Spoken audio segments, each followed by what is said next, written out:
সম্মানিত দর্শক, আজকে আপনাদের একটা নতুন খবর শেয়ার করব আপনাদের মাঝে। যে সমস্ত নতুন বিবাহিত মহিলা নিজেদের স্বামীর প্রমাণ দিতে পারছেন না নতুন ভোটার তালিকায় নাম সংযোজনের জন্য, তাদের জন্য একটা সুখবর আমি নিয়ে এসেছি। মানে আমিও সংগ্রহ করেছি আর কি, তো আপনাদের মাঝে শেয়ার করব। দেখুন, এই আপনার আধার, এই আধারে কিভাবে নতুন বিবাহিতা মহিলা খুব সহজেই নিজের স্বামীর নাম ঠিকানা অ্যাড করতে পারবে। আমি আরও ক্লিয়ার করে দেবো ব্যাপারটা কি কি লাগবে আর কি ডকুমেন্ট, যাতে সহজেই আপনারা আর হ্যারাসমেন্টের শিকার হতে না হয়। স্বামীর প্রমাণ যাতে সহজেই করতে পারেন, স্বামী স্ত্রীর বসবাসের প্রমাণ। তাহলে কি কি ডকুমেন্ট লাগবে একবার শুনে নেব তার মুখেই।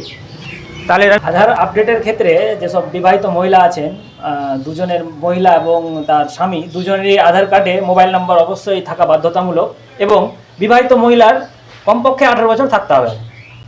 এই দুই জিনিস বাধ্যতামূলক। আর খুব সহজে কিছুক্ষণের মধ্যেই, মোটামুটি একদিন ওয়ার্কিং ডেজের মধ্যেই কাজটা কমপ্লিট হয়ে যাবে। শুনে নিলেন দর্শক, এক্সপার্টের মুখে শুনেন। আমার কথা আর বিশ্বাস হতো কি হতো না, তার এক্সপার্টের মুখে শুনে যারা করছে রাত দিন তারাই বলে দিল। অতএব চিন্তার আর কোনো কারণ নেই, আপনারা নিশ্চিন্তে কাজটা করে নিতে পারেন। ধন্যবাদ। ভিডিওটি ভালো লাগলে অবশ্যই অন্যের উপকারার্থে, অন্যের হয়রানি যাতে শিকার হতে না হয়, শেয়ার করতে ভুলবেন না।